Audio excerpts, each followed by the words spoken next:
Chapter 9. 4:14 p.m. For about the 100th time, Sam wiped first one hand and then the other on her jeans. Her fingers clenched on the steering wheel. Weariness still pulled on her, although much less so. Going to work for a couple hours had helped some.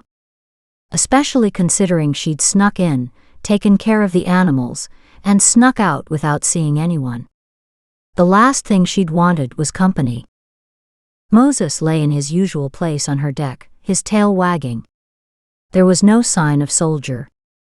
Sam parked and went inside. She scrubbed her fingers up one side and down the other, then she washed them all over again. Using a tea towel, she dried her hands and inspected them again. That there'd been no fingerprint ink to wash off didn't change the fact she saw it every time she looked. She shivered and tugged her worn sweater around her tighter. Even though the sun shone high overhead, her bones were chilled. It had been a hell of a day. Sam could only guess at what Brant and the other detectives were learning about her now. She reached for the hot water and soap again. 4:25 p.m. Brant refused to feel guilty. He'd done his job. That's all. That picture of hers changed everything, and had cemented the captain's opinion. At least he'd agreed to make good use of what she had to offer, with the caveat to keep him in the loop. He pushed his chair away from his desk and reached behind his head, locking his fingers together. The captain was right. Brant needed to ask Stefan about Sam. He'd give Sam another day to contact Stefan on her own, then he'd bring the two of them together regardless. He'd worked successfully with Stefan for years. He knew good psychics could offer invaluable help unavailable through traditional police work. He also knew they were unusual people. They didn't see the world the same as the rest of the population. Their senses overloaded easier, and they retreated to spaces that soothed their raw souls. Sam had her home at the lake for a physical retreat. Did she have anything else? Stefan had a beautiful log house, yet his real solace was his art. His stunning but tortured paintings were known the world over. Brant frowned.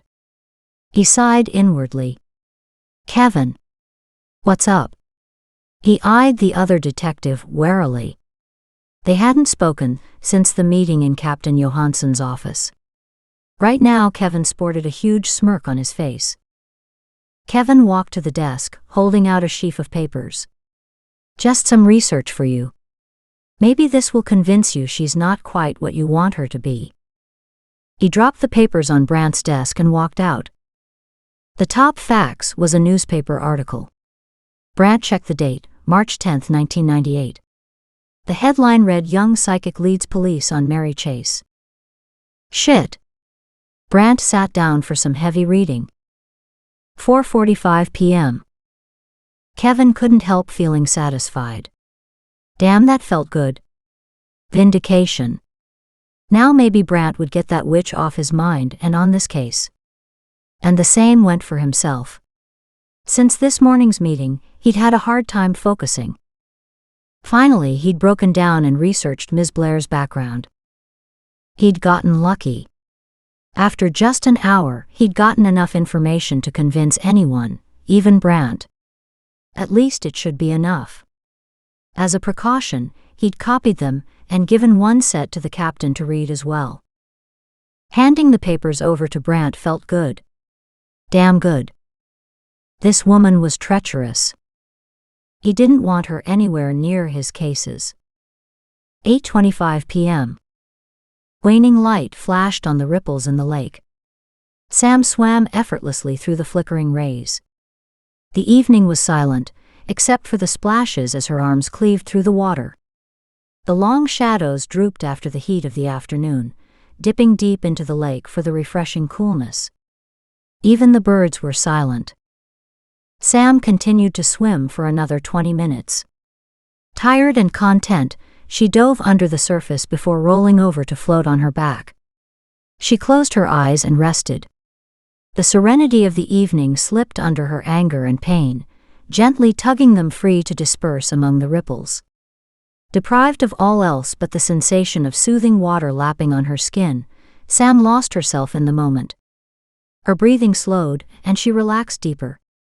How healing! A heavy sigh coming from nowhere released into the air. A short bark cut through the tranquility. Sam rolled over to see Moses at the end of the dock, waiting for her. He barked again and jumped around, wagging his tail. Sam laughed, slowly swimming toward the dock. "I'm fine, Moses. Don't worry. I'm coming in." Moses barked once more, before lying down to watch her approach. She'd almost reached him when Moses sprang to his feet and turned to face the house. He barked once. Hugging the dock, Sam peered through the shadows. A shadow slowly separated from the tree line. "Soldier." Sam watched in wonder as the big dog limped toward them. Tears of pride melded with droplets of the lake as Sam hopped out of the water. "Hey, soldier. Good to see you on your feet, boy." She stayed at the end of the dock, her feet dangling in the water, and watched his progress anxiously. "You can do it, soldier. Just a little more." He seemed so weak. Head down, his spine hunched in pain as each foot touched down. Still he kept coming. He stopped at the end of the dock and lowered his haunches. He stared down at them and whined. Moving slowly but confidently, Sam stood and walked the few steps over to the dogs. Soldier curled his lip, although he didn't growl. Sam bent over and patted him gently on his shoulder. His fur was stiff with dirt. She glanced at the fresh water all around them. It would be a bad idea. Soldier glared up at her, his lip curled higher. "Yeah, I hear you. Not quite ready for a dip in the lake, are you? Maybe in a couple days, okay." She picked up her towel and dried off. Wrapping it around her, she slipped into her sandals, and calling to the dogs, she walked up to the cabin. Single file they trooped behind her. At the front door, she waited for Moses to come in. Surprised, she watched as Soldier ambled in behind Moses. She felt honored. He'd obviously decided this was home. Sam smiled, whispered, "Good night, guys," and headed upstairs to her bedroom and a good night's rest. That night, her dreams were wild and even more colorful than usual. The scenes were brighter than normal. They screamed at her, overloud and overbright, overwhelming her in their sensory onslaught. A sexual haze had her twisting and moaning, as her body moved to an internal heat she'd never experienced. Large, capable hands stroked upward over her belly, caressing her smooth contours. Slowly the fingers slid higher and higher. Sam caught her breath when the hands stilled, the tension coiling tighter inside. She wiggled closer, trying to move into his hands. Warm laughter tickled her ear. She groaned, not understanding the driving need that had overtaken her body. A part of Sam struggled to clear her mind. She didn't have a lover. His hands moved again. She sighed with relief, her breath floating out into the blackness of the night. That small part of her rational mind questioned the unusual sexual overtones and the wild colors floating through her mind. The rest of Sam's awareness centered on the tormenting fingers and sparks igniting along her nerve pathways. Sensations burned as fire seared over her skin. She churned with an inner heat, a heat that built to the point of pain. Finally the hands reached the swell of her breasts and stopped. Sam couldn't help herself. She tried to shift into those magic hands, but they gripped her ribs, stopping her. A groan escaped. "Shish," whispered the dark voice. "We have all night." Sam shuddered at the promise. The promise and something else. Something wrong, something off. It bothered her, except she was too caught up in the sexual tension to want to figure it out. She arched high off the bed as he cupped her full breasts and squeezed gently. They coaxed, then relaxed, then returned to torment her again. Sam cried out. Dark laughter wafted through the room. She shivered. There it was again. That nebulous feeling of something wrong. What was it? The hands returned to torment her again. "Please. She tried to reach for him, needing him closer, and found she couldn't. Just as the sensation of wrongness returned, Sam realized her arms were caught above her head, caught and held by one of his hands, and the clouds in her mind blurred her clarity. He laughed again. Dark laughter became black as his other hand, the one that had so gently cradled her breast, squeezed hard and then harder again. Sam arched up, screaming in agony, and woke up. Still in shock, Sam curled into a tight ball and rocked back and forth under the comforter, her hands cradling her tender breasts. She bolted upright, peering into the dark corners of her bedroom. Relief washed over her. She was alone. Dear Lord, thank you. It had only been a dream. A dream? Was it possible? She stilled. A dream or a vision? She shuddered, the shakes racking her body once again. Dear God, is this what that animal was doing? Seducing his victims with their own sexuality, then turning on them? No. Sam examined the memories. Something had been very wrong, but she couldn't put her finger on it. Everything had a surreal look, an overly loud and overly colored appearance to it. A thought burst into her consciousness. Drugs. The woman had been drugged. Had the other victims? Sam realized her earlier visions had started too late to identify something like that. She wouldn't have noticed a needle prick among the other pain. Panic for her life would have dispelled the rest of the drugged dullness from her thoughts. Sam started crying, quiet, painful sobs of possibility. She didn't want to know anymore. She couldn't deal with it. Not this.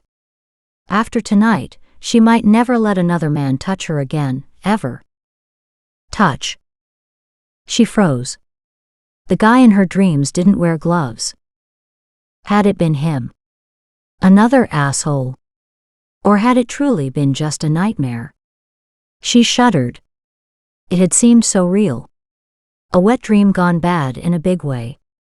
Sliding deeper into her bed, Sam pulled the covers to her chin. Only it wasn't enough. She hopped out of bed, snatched up an old nightshirt from the box on the floor and pulled it over her head. For the second time that day, she felt violated. June 18th at 9:35 a.m. Brant strode down the hallway. One of his priorities this morning was to connect Sam with Stefan. He'd finally reached him early this morning. Now all he had to do was to get Sam to agree to meet him. And he needed to talk to Sam about her past workings with the police. The research Kevin had brought him had been less than flattering. Still, Brant knew that Stefan had some less than stellar moments at the beginning of his career as well. The article didn't give her age and was years ago. She'd have been young and green. Not to mention untrained, which she still was. Hence his push to connect her to Stefan as soon as possible. Nothing he'd read had given him any reason to disbelieve her. He suspected Sam could be instrumental on his proposed task force. Not to mention many other ongoing cases. He hoped to cultivate her skills on a regular basis. Even if that meant returning to his old station. At least there, his old captain was amiable to psychics. Ideas percolated through his brain. He'd talk it over with some of his friends, and Stefan, of course. Brant never had liked authority. He still didn't, but with age came understanding that those above were just doing their job to make it better and safer for everyone. Or at least it was supposed to work that way. However, just as there were good and bad guys on the streets, the same could be said of the police department. One still had to believe that most of the bad guys were outside the force. Hey Brant. Ran the fingerprints you asked for. She checks out. Brant lifted his head. The youngest of the three technicians walked into his office. His name eluded him, something European like Peter.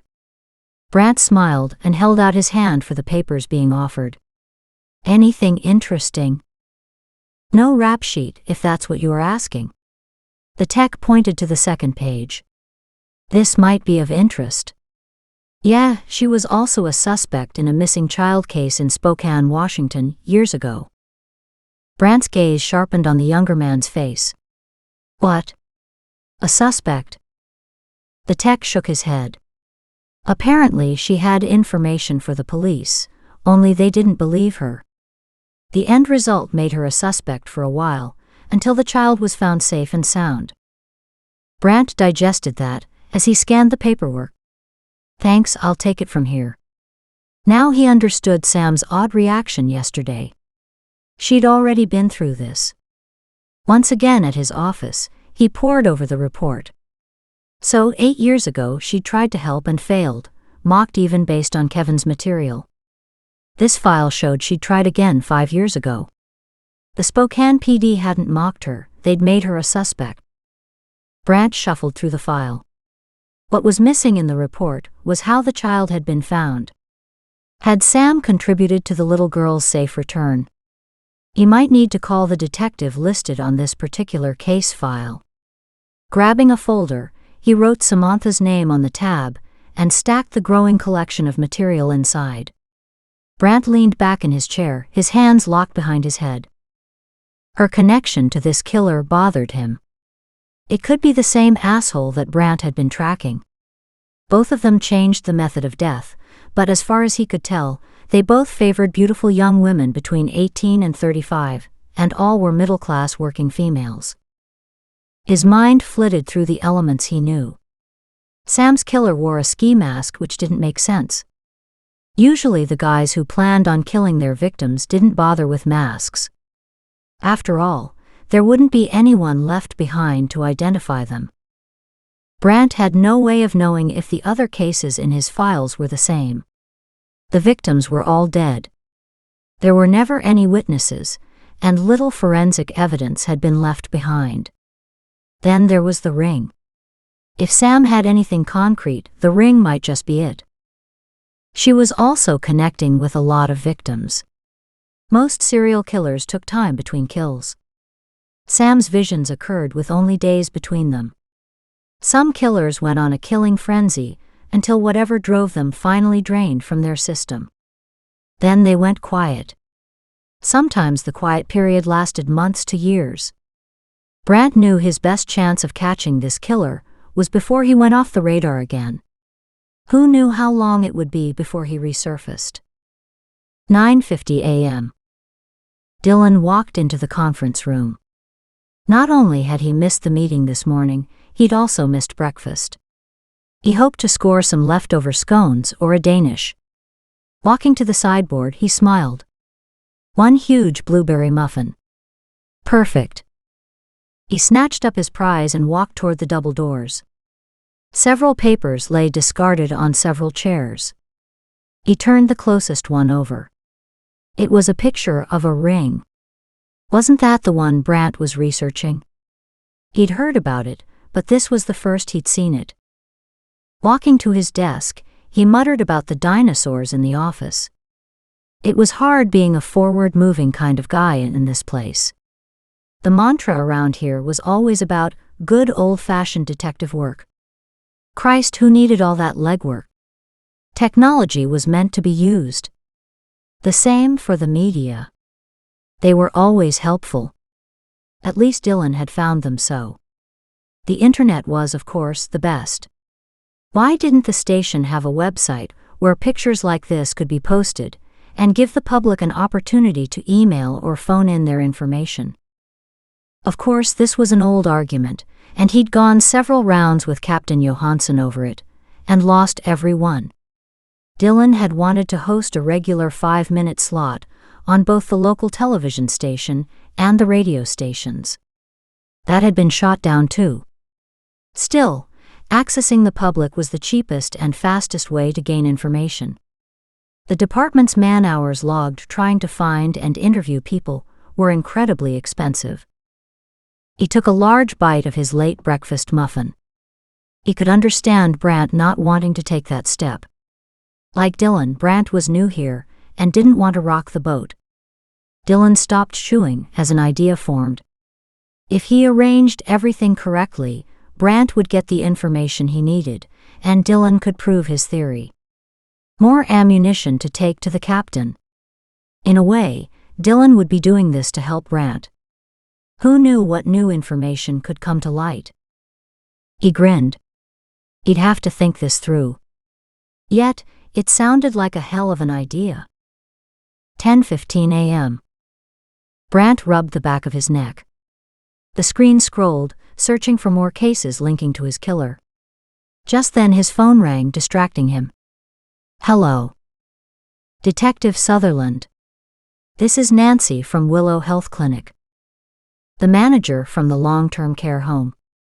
He groaned silently and closed his eyes, his fingers pinching the bridge of his nose. Hi, Nancy. How are you doing? I guess I'm fine. The thing is, I need your help with Maisie again. His shoulders slumped. He knew it.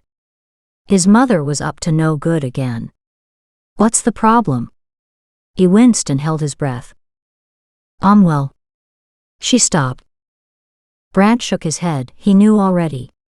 Checking his watch, did he have time to whip down there? Is she causing trouble again? It's not so much causing trouble, more like she's stirring up the other residents. He shut down his laptop. Would you like me to come by and talk with her again? Yes. That would be wonderful. She's such a fun lady to have around.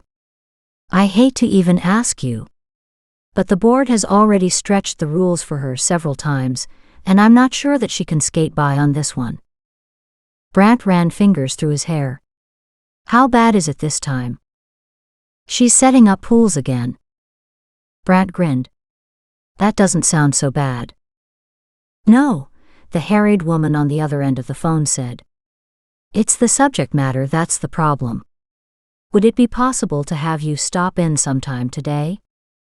No problem, he said. I'm heading in your direction soon, so I'll be there before lunch. Oh, thank you. I certainly don't want to upset her. She's interjected such life here, Nancy said warmly. No problem.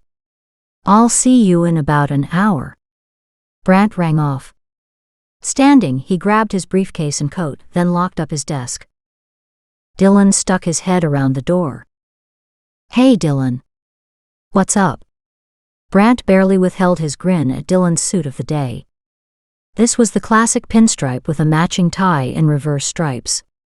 But it was in forest green, black and white. Mafia, anyone? I'm just checking that you still need information on this. He held up the sketch of the ring. I missed whatever you said at this morning's meeting. Dylan raised an eyebrow in question. I'm looking for the owner. If I can trace it to a store, sorority, or something like that, I might figure out who bought it. Dylan stared at the sheet, frowning. It's a simple enough design. But I don't think I've seen one like it. He turned the page slightly. Is one of the stones missing? Yeah, the last time it was seen, one stone appeared to be missing. The others are clear, diamond or zirconium maybe. Gold, white, brass, do we know? No. Gold in color is all I have. Shouldn't be too hard to track down. Have you talked to the jewelry stores here? Brant walked around his desk to stand at Dylan's side, giving the sketch another glance. I talked to several so far. I've faxed it to several more. So far the same thing. Not in stock anywhere, and no one remembers one quite like this in the last decade or so. Brant considered the pattern. It could be a custom job. I'll have to contact the local designers and see. Behind him, Dylan asked, have you checked online?